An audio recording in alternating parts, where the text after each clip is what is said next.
بسم اللہ الرحمن الرحیم۔ السلام علیکم۔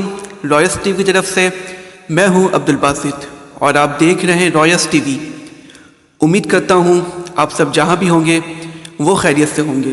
تو ناظرین کرام، 1999 میں فائنینشیل ایکشن ٹاسک فورس بنائی گئی، یعنی FATF بنائی گئی، جس کی یہ ذمہ داری تھی کہ وہ بڑھتی ہوئی منی لانڈرنگ پر قابو پائے گی۔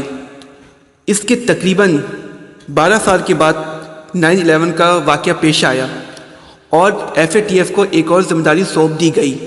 وہ ذمہ داری یہ تھی کہ دہشت گردی کی مالی معاملات کو روکا جائے۔ اس ٹاسک فورس کی 40 سفارشات ہیں۔ اب میں آپ کو بتاؤں گا کہ یہ FATF کی گرے لسٹ ہے کیا، جو پاکستان سال ہر سال سے اس لسٹ میں چل رہا ہے۔ دراصل یہ FATF نے گرے لسٹ بنائی، یہ ایسے ملک یا ادارے کے لیے تھی جو دہشت گردی کو پروموٹ کرتے ہیں اور جو فنڈ آتے ہیں ان کو پروموٹ کرتے ہیں، دہشت گردی کے جو ملوث ہوتے ہیں ان کو پروموٹ کرتے ہیں۔ اس حوالے سے یہ گرے لسٹ بنائی گئی، اس ملک کو گرے لسٹ میں ڈالا جاتا ہے۔ تو پاکستان تقریباً 2008 سے اس گرے لسٹ میں چل رہا ہے FATF کی، اور ابھی تک کے یہ گرے لسٹ میں ہے۔